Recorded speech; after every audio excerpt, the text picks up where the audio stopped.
So энэ бол бидний 10 сарын 2-р хичээл байгаа. Тэгээ та нар маань 1-р хичээлээ маш мундаг хийж байгааг бид нар харж байгаа.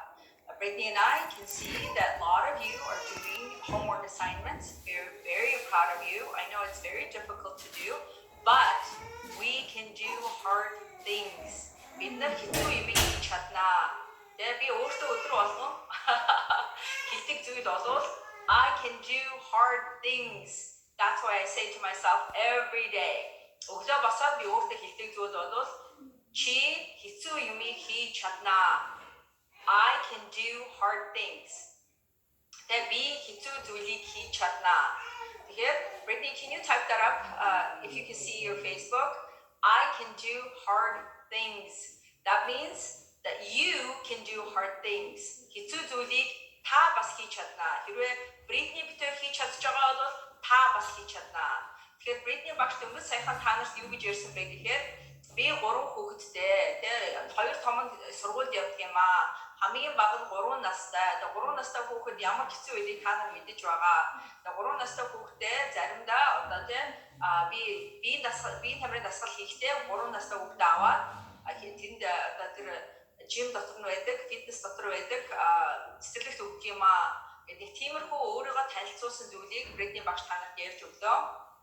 Бидний хичээл ингээд үнзгээрээд ингээд бид нар илүү зүйлийг сурах тусмаа та нарын чих илүү одоо англи хэлэнд дотносох тусмаа та нар маань Brittany багшийг илүү сайн ойлгох болно. So Brittany just introduced us herself or told us a little about herself that she had 3 kids. The older 2 go to school. The youngest stays with her at home and he's 3 years old. So as we know, as many of us are mothers, we know what 3-year-olds are like. They're very difficult, but they're also fun. So Brittany told us about her days and what she does usually during her day. Тэгэхээр бид нар энэ бол ярианы англи хэлтмэ. Тэгэхээр бид нар дүрм үзэхгүй, бид нартэй бичгийн хэлбэрийг үзэхгүй, бид нар зөвхөн ярьж сурнаа. Тэгэхээр ярьж сурахгүй яг үнээр хэлэхэд бол ярианы хэлбэр нь одоо хэл сурч яхад хамгийн сүүлд орж ирдэг. Тэгээ бичгийн хэлбэрийг сурах нь маш амархан. Хүн болгонд зүгээр ингээд дүрм үзэл цээжлээд, үг цээжлээд тэгээ одоо өгүүлбэр цээжлээд чаднаа.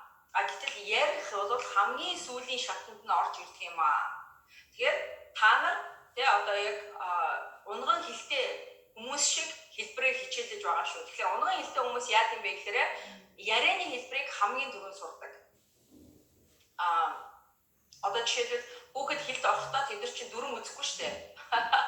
Тэд нар чинь бичиж сурахгүй шүү дээ, өсөх сурахгүй шүү дээ. Хүүхэд хэлд орохдоо хамгийн түрүүнд сурдаг зүйл бол зүгээр ярьж сурдаг. Тэгчээ дараа тэр сургуульд орчоо 6 настайгаас 7 настайгаас тэр А үсэг Б үсгээ тагаан толгоогоо сураад тэгээд бичгийн хэлбэрийг одоо цаашлаад ингээд өсөх тусмаа сурдаг. Гэтэл харамсалтай нь яг одоо хүмүүс яадаг вэ гэхээр дүрмийнхаа хэлбэрийг бичгийнхаа хэлбэрийг сурчаад тэгээд дараа нь ярьж сурах гэдэг.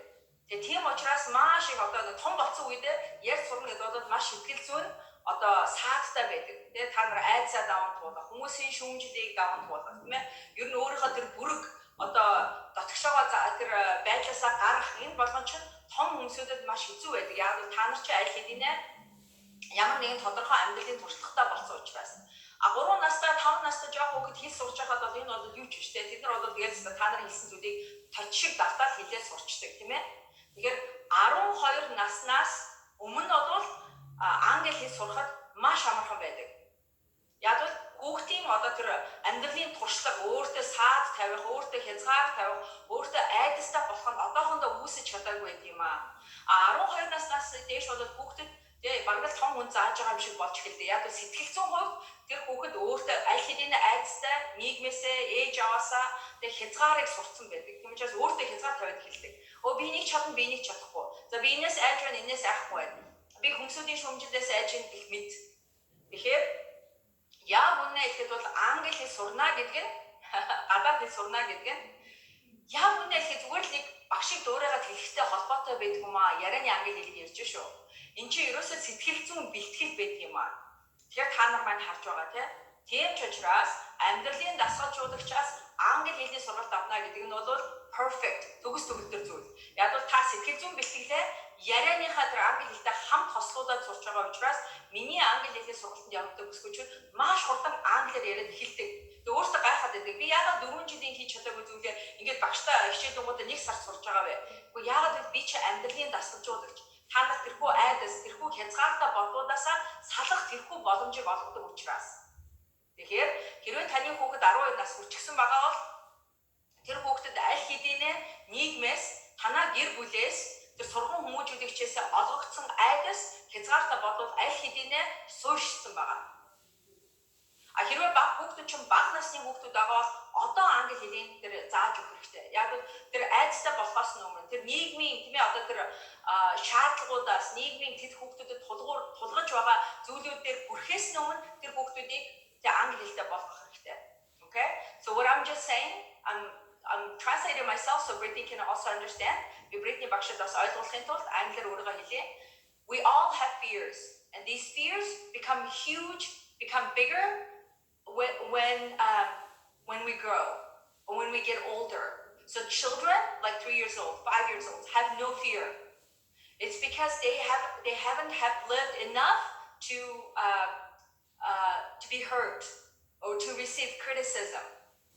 But as we age, our society, our families create atmosphere where we feel criticized, where we feel belittled. And so we start to create these fears and walls that we can't overcome without help of coaches. By yourself, it's hard to do. So that's why our program is so amazing, because we're not only teaching you English, but we're also helping you to overcome your fears, overcome your inadequacies, and the limitations that you have set for yourselves. Тэгэхээр та нар англи хэл сурч байгаа нь бол хамгийн мундаг хүмүүсээс сурч байгаа шүү. Тэгээд амьдралын дасгалжуулагч, хажууд нь Америк багш.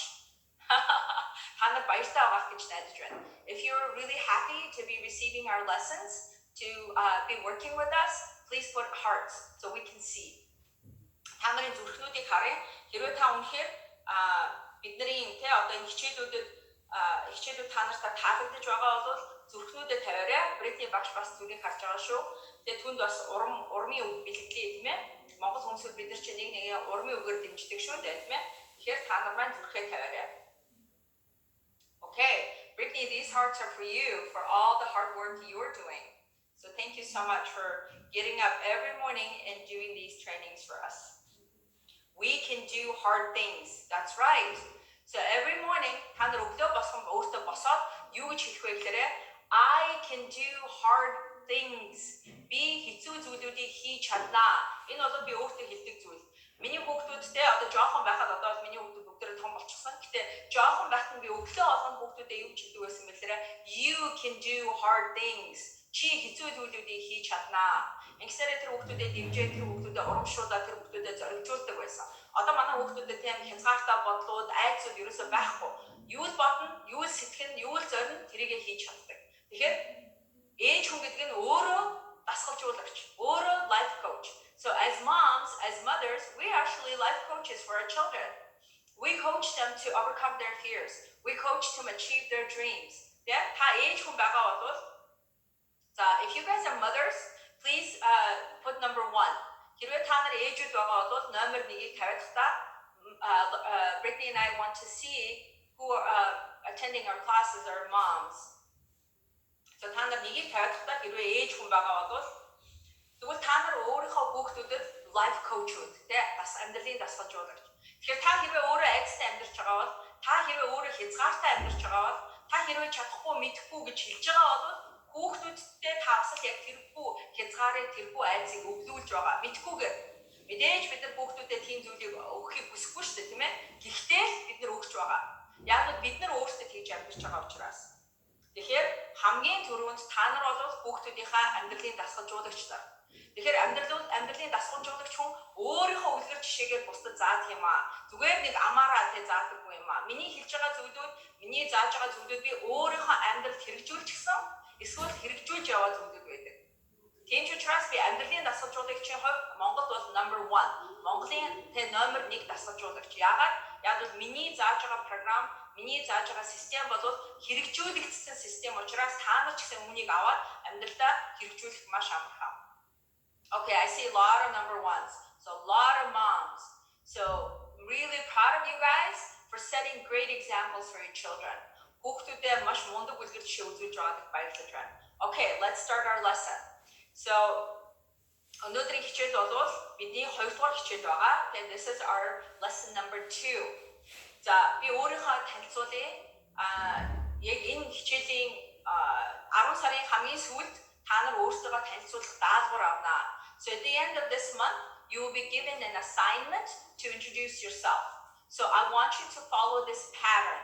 Яг би өөрийгөө танилцуулж байгаа энэхүү хэлбэрээр та нар өөрсдөө энэ сарын сүүлээр танилцуулах хэрэг гарнаа. Live бичлэг дээр тийм. Тэгэхээр одоо яг миний хэлж байгаа зүйлүүдийг сайн тогтоож аваарай. Тэгээд зөвхөн тэр өөрсдийнхөө тэмээ танилцуулгыг л миний тэр хэлж байгаа зүйлүүд дунд нь хийчих штэ тийм. Одоо жишээлбэл би 3 хүүхэдтэй гэж хэлж байхад та хэрвээ 2 хүүхэдтэй болоод тэр дотор зөвхөн 2 хүүхэдтэй гэж орлуулаад хэлчихэн шүү дээ тийм. Okay. So listen up. This is my introduction.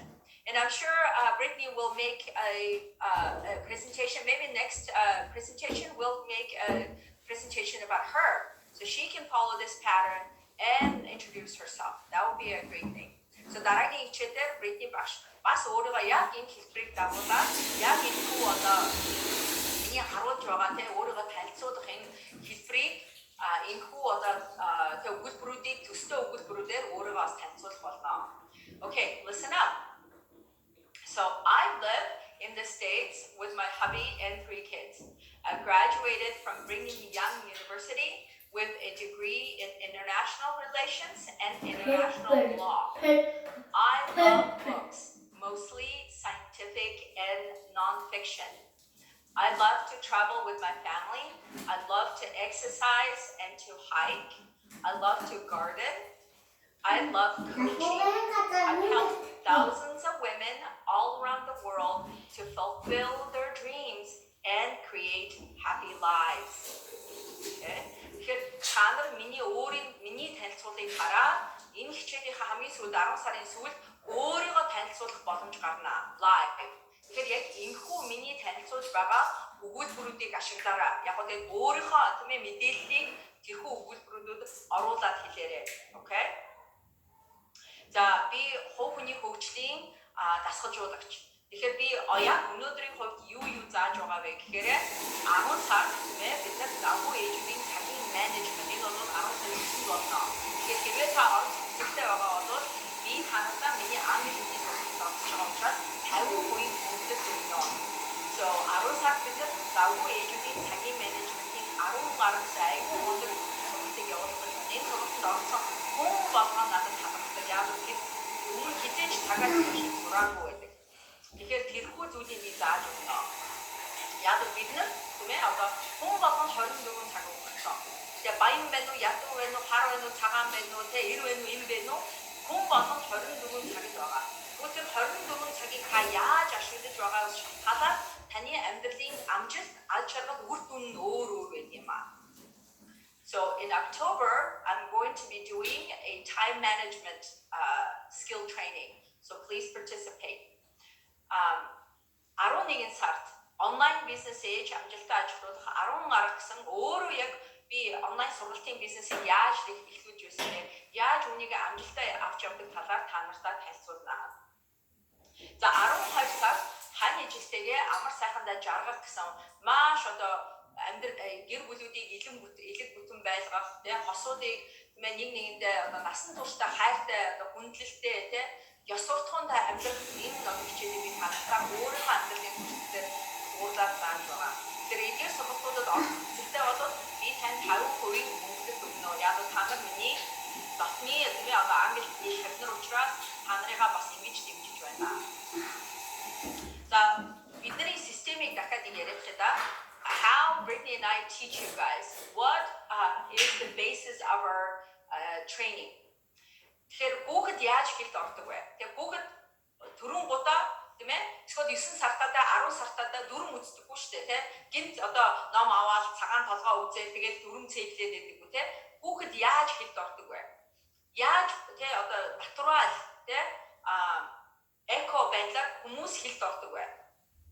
Энэ бол ерөөсөө тий гурван зүйл байдаг. Хүүхэд эхлээд авиа гаргаж сурдаг, тий. Дараа нь хүүхэд үгээ цээжилдэг. Тэгээд дараа нь цээжилсэн үгнүүдээсээ өгүүлбэрүүдээ бүрдүүлж эхэлдэг. Тэгэхээр хүүхдийн хэл гэдэг бол таны хэл гэдэг бол ерөөсөө уламжлалт биш. Энэ бол орчингоос сурдаг. Гэр дотор чинь германаар ярьж байгаа та нар герман хэлийг сурдаг. Гэр дотор чинь монгол хэлээр ярьж байгаа та нар монгол хэлээр сурдаг. Нийгэм чинь зөвхөн англиар ярьж байгаа та хүссэн хүсээгүй тэр англи хэл одоо ороод хүүхдийг ярьж шүү том хүний гэр. Хүүхд тэгээ Америкт амьдарч байгаа бол хүссэн your answers and I'm very өөрөө захиалж гэдэг. Тэгээ одоо хүүхдүүдээ жоохон байхад уншдаг байсан сэтгэл учраас мөн энэхүү сэтгэл маань үн төлбөргүй онлайн дээр байдаг учраас бид нар ингээд ашиглаж байна. Ингэсээр та нарын зардлыг одоо бууруулах те та нарт юм үнэтэй ном зараад авахгүй те тийм байдал оруулахгүй та нартаа айл болох сар болгон маш бага хэмжээний мөнгөөр англи хэлийг авах тэр боломжийг Бритни багш дээр олгож байна. Яг бол харамсалтай нь ингээд Монголыг хараад байхад те Монголын энэ дамжаа энэ хэлний сургалтанд хүмүүс сууглаараа багшийнхаа төлбөрөөсөө илүү тэр баг номыг худалдаж авах гэж хүмүүс зарцуулдаг. Тэгээ тэр ном нь яг тийм мундаг ном ерөөсөй байж чаддаггүй. Тэр нь айгүй харамсалтай. Зүгээр ном зарах гэж баг тэр хэлний дамжаа явуулдаг юм шиг тийм. Тэгэхээр их сургуулийн багш нар өөрийнхөө номыг биччихээ тэрийгээ зараад байдаг тийм. Одоо оюутнуудаа баг одоо бичиж цаанаа зүгээр ном зарах юм одоо бизнес хийж байгаа юм шиг тийм. Маш харамсалтай. Тэгэхээр бид нар юу ашиглаж хэрэгжилж одоо англи хэл заадаг вэ гэхээр нарын дор байгаа зүйлүүдээ ашиглаж англи хэл заадаг. Энэ бол яг амьдрал шингэсэн, өрсөн буусан өдөр болгон Америк хүмүүсийн уншиж байгаа зүйлүүдээс хангалттай англи хэлийг зааж байна. Мэдээж би өөрөө Кристийн шишинтэй эмэгтэй учраас энэ бол дотроо Кристийн тэ одоо хэлтгүүтэй байж болох юм. Гэхдээ та нар англид одоо Англи байна уу, Америк байна уу, Австрали одоо амьдрал уран хүсэлтэй эмэгтэйчүүд байгаа тийм.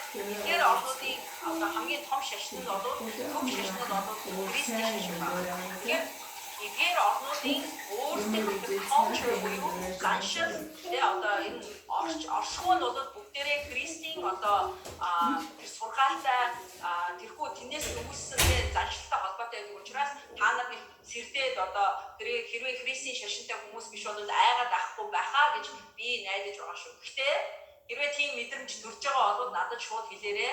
Би танарт мөнгө чинь буцааж өгч болно. Okay, so let's start our lesson.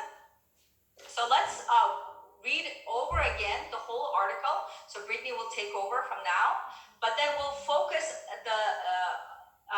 on the last two pages, okay? Because we already covered the two first beginning pages, but we'll cover the last ones today. So өнөөдөр Brittany багш танартай энэхүү нийтлэлийг дахиад уншаад өгнө.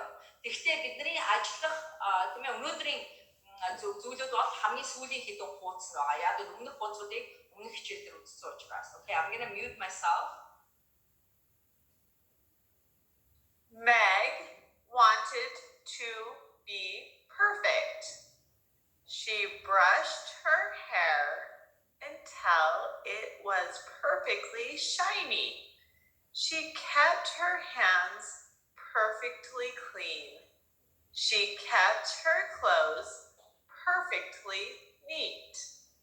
Meg didn't like messy sandboxes. She hated it when one shoelace was longer than the other.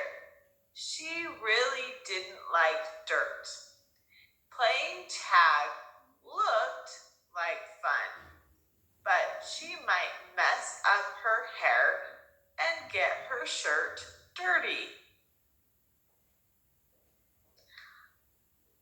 On Meg's birthday, her mommy and daddy gave her a special gift. It was a puppy. He was tan with white paws and soft brown eyes. Oh, I love him, Meg said. I'm going to call him Mittens. The next day, Meg played played with Mittens in the yard.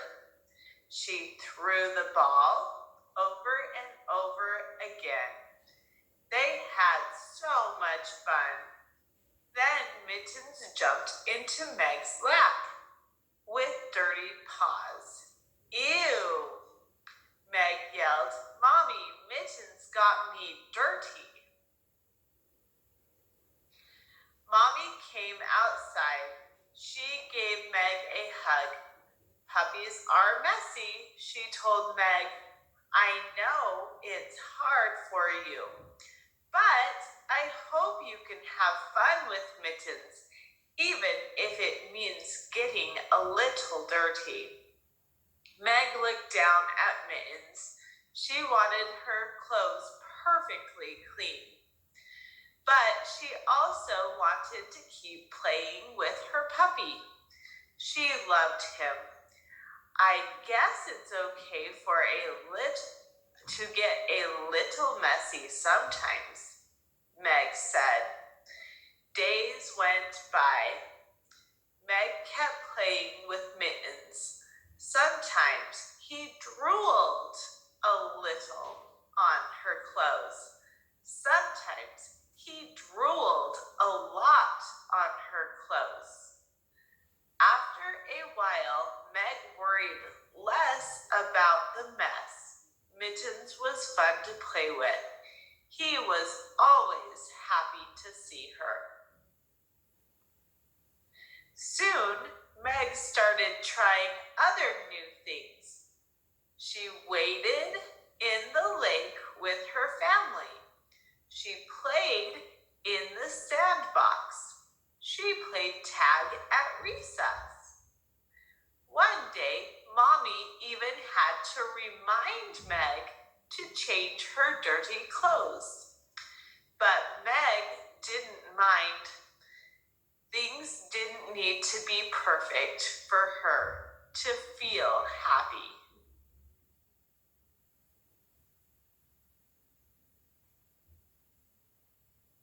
Thank you, Brittany. That was so great. All right, so let's focus on last 2 pages. За одоо бидний анхаарал маань энэхүү нийтлэлийнхаа сүүлийн 2 хуудсан дээр за хуудас гэдэг нь энэ screen буюу дэлгэцэн дээр одоо анхаарлаа тавья. Тэгэхээр би 4 одоо хэсэг болгоод энэхүү нийтлэлийг тавьсан байгаа. Тэгэхээр сүүлийн 2 хэсэгтээ бид нар анхаарлаа тавья. Яг л эхний 2 хэсгийг өмнөх хичээлээр бид нар үзчихсэн байгаа.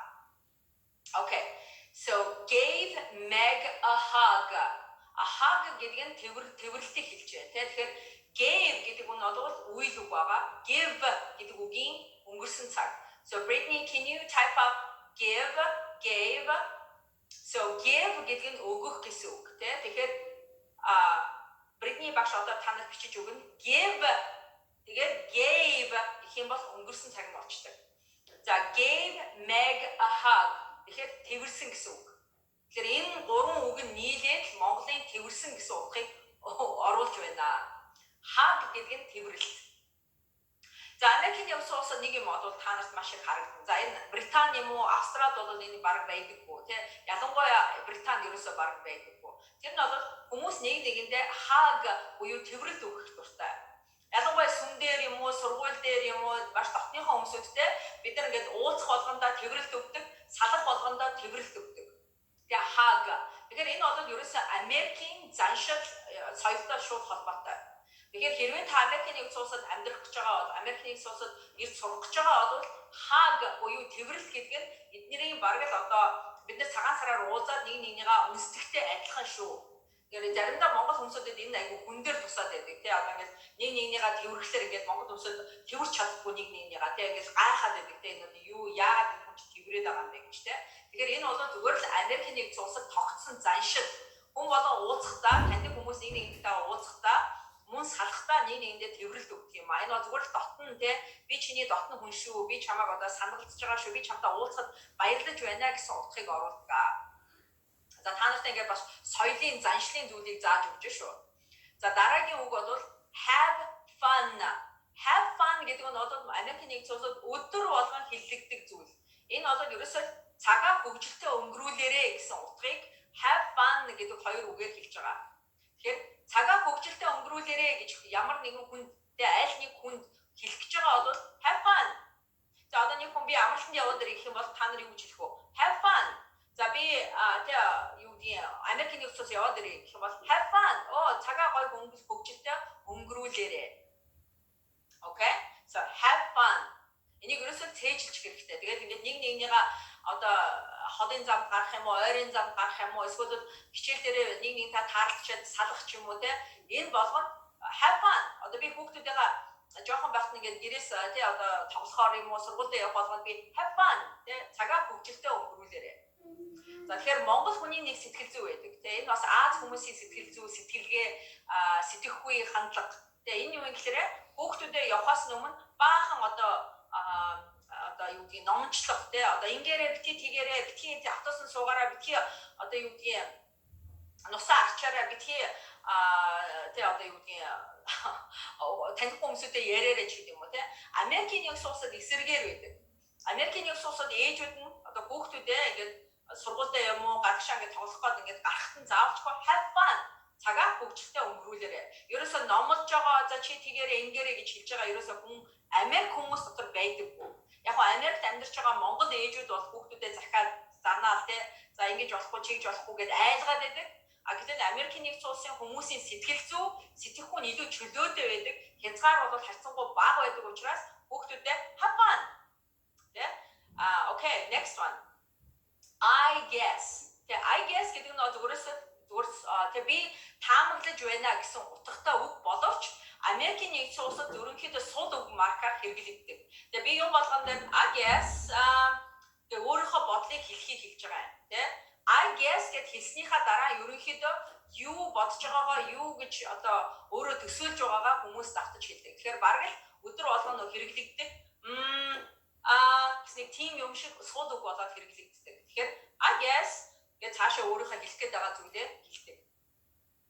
За drooled гэдэг нь тэ бас нөгөө drool гэдэг үгний өнгөрсөн цаг. So Brittany, please write down the present tense of drooled. So drool, to drool and drooled. За энэ бол шүлсээ гоожуулах гэсэн үг. Тэ за энэ бол нохооны талаар ярьж штэ. Тэгээ гүлэг тэр охиных нь хувцсан дээр ингээд нөгөө шүлсээ гоожуулахыг хэлж байна те. Drooled. Гэхдээ энэ үгийг бас Америкт айгүй өргөнөөр хэрэглэгддэг.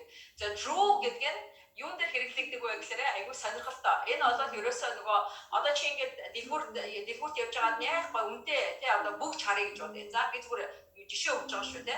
Үнтэй бүгж хараад гэхдээ тэрийг авах мууг байхгүй бол бид нэр withdraw. Тэгээ тэрийг хараад санагалзаад би нэг авах юмсаа гэдэг шүлсээ гоожуулж байгаа гэсэн үг шүү. За тэгэхээр энийг Америкийн нэгдсэн улсад амар хэрэгэлдэг. Brittany, I'm telling our students that the word drool we actually use in everyday life. Like if I look at something and I can't buy it because I can't afford it, I drool over it. Correct? So яг тэрнтэй адилхан одоо нэг амар гоё царайлаг залуу харах юм бол бид нар withdraw те if we see a handsome guy we drool шүлсээ гоожодод санагалзаад энэ залуутай үерхэх юмсан гэж бодох те эсвэл суух юмсан гэж бодохыг Америкчууд drool шүлсээ гоожуулах гэж өдөр болгоны амьдралын хэрэглэгэнтэй ийм үг байна. За a little гэдэг нь баг хэмжээнийхийг хэлж байна те жоохон. Lot гэдэг нь маш их гэсэн үгтэй. Тэгэхээр энэ хоёр ялгаатай их баг хоёрын ялгаа нь a little, a lot. Тэ? Okay. За дараагийн хуудсан дээр waited гэдэг нь болохоор бидний өнгөрсөн цагийг хэлж байгаа шүү. Brittany, please write down the word waited in the present tense also. Thank you. За энэ ус туулахыг хэлж байна, тэ? Одоо энэ яг нийтлэлээр бол гэр бүл тийм ээ энэ магийн гэр бүлтэй одоо энэ устаа газар те юун дээр нуурын хажууд ингээд юу те амьдэрдэг тэгээд тэр усанд ингээд усыг гатлахыг усыг туулахыг те waited гэж хэлж байгаа шүү өнгөрсөн цаг дээр okay за played in the sandbox те waited in the lake гэдэг нь нуурыг хэлж байгаа шүү за нуурын усыг туулах нуурын таслахыг хэлж байгаа шүү. За played in the sandbox гэдэг нь sandbox гэдэг нь бол элсэн тоглохыг хэлж байгаа. Sandbox гэдэг нь ерөөсөө ингээд газар тэгээ нэг элс асгаад тэр элсийг ингээд тойруулаад хашаа татсан жижигхэн хашаа татсныг л sandbox гэж хэлдэг шүү. За тэгээ Америкийн нэгдсэн улсын жоох хүүхдүүд sandbox дотор тоглох их дуртай. Ялангуяа ингээд тэр юугаар тэ элсээр нь хэлбэр мэлбэр үүсгээл тэ эсвэл бол машин дотроо ингээд тэр юу тоглоомын машин дотроо тэр элсийг ачиж мачиж тоглох айгуу дуртай. За тэрийг хэлж байгаа шүү. Played гэдэг нь тоглох гэсэн үг. Окей. Дараагийн үг. Played tag at recess.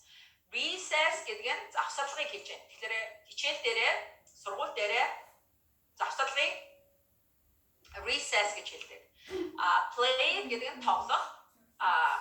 Tag гэдэг нь болохоор тоглоомыг хэлж байна. Тэгэхээр Америкийн нэгдсэн улсад хүүхдүүд нэг нэгнийгаа гүйцэж очиод ингээд тэр хүндээ хүрхлээрээ tag буюу би чамайг юу зөгчлээ одоо чи бусдыг нь хөөгөрөө гэсэн тийм байдлаар тоглодог.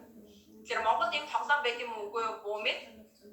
Гэхдээ Америкийн нэгдсэн улсад хүүхдүүд ийм тоглоомыг tag гэж нэрлэдэг. Tag гэдэг нь нэг хүний гүйж очиод цохоод тэгээ нэг хүрээ тэр хүнд хүрчгэл юм бол тэр хүн буцаад нөгөө хүүхдүүдийг хөөж одоо гүйцэх тийм тоглоом байдаг. За дараагийн үг бол to change her dirty clothes. За dirty гэдэг нь та нарын бас нэг хэлж чадахгүй та нарын live бичлэгүүдийг хараад байхад бас одоохондоо хэлж чадахгүй үгнүүдийн нэг байгаа. Тэр нь болохоор dirty. За энийг би Бритни багшаад дахиад 2-3 удаа хэлүүлээд та нартаа сонсгоно, окей? За to change her dirty clothes гэдэг нь бохир хувцас солихыг хэлж байгаа. Тэгэхээр to change гэдэг нь өөрчлөх буюу солих гэсэн үг. Her гэдэг нь түүний эмэгтэй хүүхдийг хэлж байна. Dirty гэдэг нь бохир, clothes гэдэг нь хувцас. Тэгэхээр одоо өөрийнхөө тэр бохир хувцсыг солихыг хэлж байна. Okay, this is our vocabs for this lesson. Та нар хоцорч байгаа хүмүүсд байвал өөрөөр намайг дахиж хэдэн үгүүд давтаж хэлээрэй гэж байгаа хүмүүс байвал надад хэлээд ихтэй.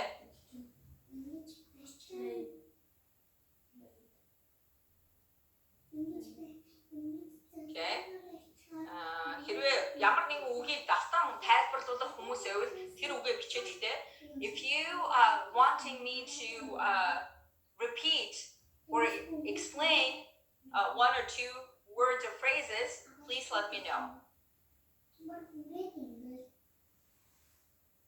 Okay, waited. Okay, so waited гэдэг үг маань тийм ээ өнгөрсөн цаг дээр хэллэгдэж байна те. Тэгэхээр wait гэдэг үгний wait гэдэг нь ус туулахыг хэлж байна. Энэ өгүүлбэр дээр юу гэж хэлж байгаа гэхээр she waited in the lake те. Нуур дотор одоо ус туулах, ус гатлахыг хэлж байгаа шүү. За ингээд усан сэлэх биш те, swim биш. Wade гэдэг нь зүгээр ингээд алхаад ус туулахыг хэлж байгаа шүү, okay? Okay, let's see. Tag-ээс хойш, dirty, recess. Recess гэдэг нь хичээлийн завсарлагыг ярьж байна. Тэгэхээр Америкийн нэгдсэн улсад хүүхдүүдтэй цэцэрлэг байна уу, сургууль байна уу, recess буюу завсарлага авдаг заавчгүй тийм. Одоо 2-3 хичээл орчоод завсарлага авдаг. Тэр үедээ гадаа гарч тоглодог. Тэгэхээр тэр recess-ийг хэлж байгаа шүү цаа.